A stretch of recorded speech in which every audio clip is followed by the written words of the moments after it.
Hello guys and welcome to Vida Fútbol. My name is Laureano. I'm a UEFA B licensed coach from California, currently living and coaching in Germany. This video is actually a little bit different. We're going to be talking about burnout and the severity of what burnout can do. And we're actually going to focus on tools and ways to overcome burnout, to prevent it if it hasn't hit you already, and essentially to be able to get a more balance so that burnout doesn't come into your life and take over. What is burnout? Burnout is essentially an overwhelming feeling of I can't do it anymore. And a lot of the times it comes from work. We currently live in a time in which working from home is normal. The pandemic has caused a lot of changes in everyone's life. So there are less recreational activities, leisure activities that are possible. There is a lot more time at home.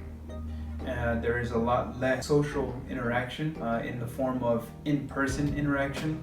Big gatherings are limited, and essentially people are working from home. So all these things can essentially lead to a person feeling overwhelmed, because nowadays people don't have the freedom of being able to go out, watch a movie at the movie theater, and essentially not have to deal with feeling that someone is coughing or sneezing behind you, and you having to be worried about covering your mouth, and it's essentially just uncomfortable, right? If you're someone who used to work out all the time, then right now is a very difficult time as a lot of the gyms are closed. So now you have to find different ways to essentially stay fit, stay healthy, stay moving, and essentially being able to keep that physical activity intact. So I mentioned working from home has become normal, and essentially while that may have been very nice at the beginning, it can essentially become a little too much. So this happened to me at the beginning of the pandemic. I was very happy that I could wake up a little bit later, and I just had to really rinse my face if I didn't feel like showering, and then essentially get my laptop, open it up, and then boom, there I am working. But that essentially can become a problem because you are no longer separating your personal life with your work life. Now they're actually intertwined with one another, and that can become a problem for multiple reasons. First reason is that it's reducing the amount of movement that you are doing by essentially getting up, going to your car, or walking to your bike, or walking to your work. While that is nice at the beginning to not have to do these things, in the long run it can actually be very counterproductive and can lead to burnout, because now your personal life, your work life are intertwined, and that can become a problem because certain things are changing that are essentially negative for your mental and physical health. For example, not having to get up and essentially walk to your car, walk to your bike, or walk to your workplace is essentially eliminating some steps,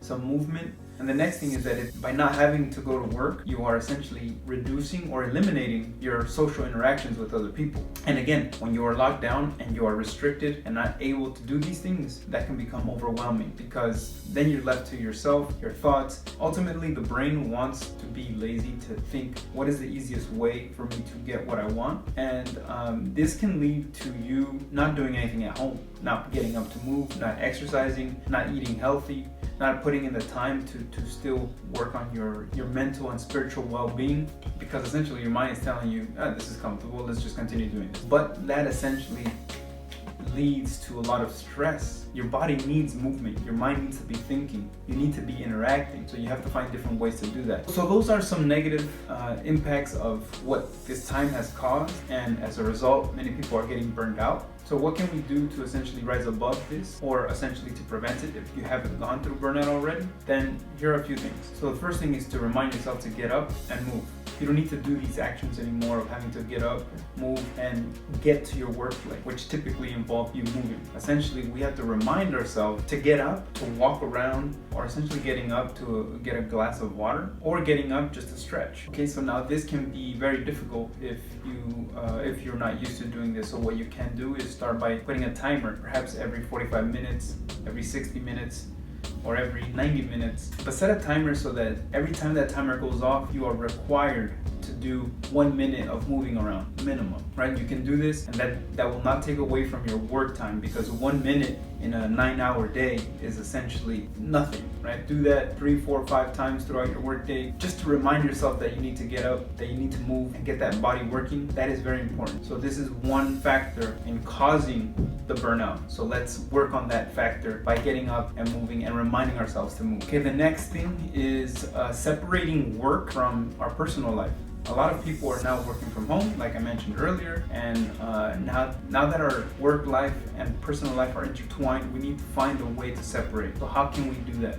So what I've done in my life is I have essentially assigned a designated office space, and still in my living room. So it's essentially in the place where I am, a lot of time in my day for when I'm at home. But there's one space in which I designated for office work or whatever it is I have to do on for my businesses, right? So I've designated this space, and essentially I use that to separate, and that helps because now I know that when I'm not in that space, I know that I should be in the present with whoever is around me, or I can essentially enjoy whatever I'm doing that is not work related. So that's important. So find a designated space for you and keep that as your work only environment. Therefore, it can become a lot easier to separate between work and private life. But that might not solve your problem of not being able to switch on and off from being at work and not being at work. Can help to step forward. Another thing that you can do is, like I mentioned earlier, get up and you move. But now you take your breaks outside of your home, right? You go out for a walk, and perhaps for lunch you don't eat in your living room or in your dining room. You take it somewhere else. You go outside and you find a place where you can enjoy your food and you eat right there. And again, this separates you from being at home because you're still in the work frame of mind.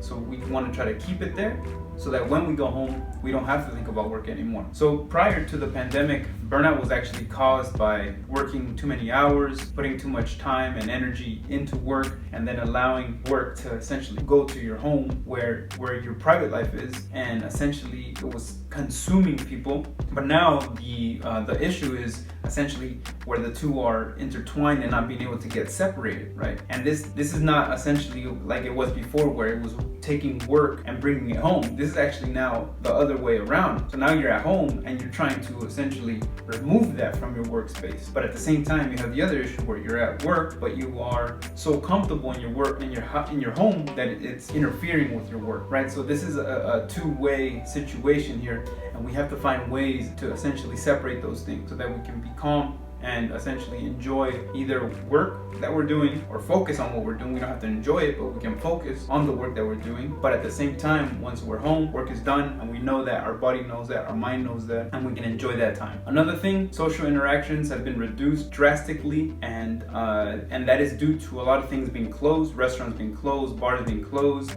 recreational activities being canceled, sports being canceled. All these things essentially can interfere with your social interaction. So now what we can do here is essentially we go back to the basic, right? You don't have to meet with everyone. You don't have to go to big parties to interact and socialize. But we do have to remember who is important, because if there's anything that the pandemic has taught us, is to essentially become aware of who is important in our life, who cares about us, who we care a lot about, right? The people that you have interacted with during this time, those people are essentially very important to you, or whoever reached out, then you know that you are important to them. So stay in contact with those people, and if you can, meet with them, and essentially you can meet with other families as long as you don't overdo it, right? You keep your social distance, you wear your face mask, and you can have a conversation in person, right? You can talk about what's going on, you can talk about your problem, because they're probably going through the same thing. So these are all things that we can do. And phone calls are just as good, right? You can essentially enjoy and have a couple laughs by having a phone call with someone. So do that. Reach out to someone that you've been wanting to reach out to, and now's the time. Once everything opens up again, these people who are important to you, it's going to be difficult. It's going to be a lot more difficult to stay in contact with them, because everything is going to be on again, right?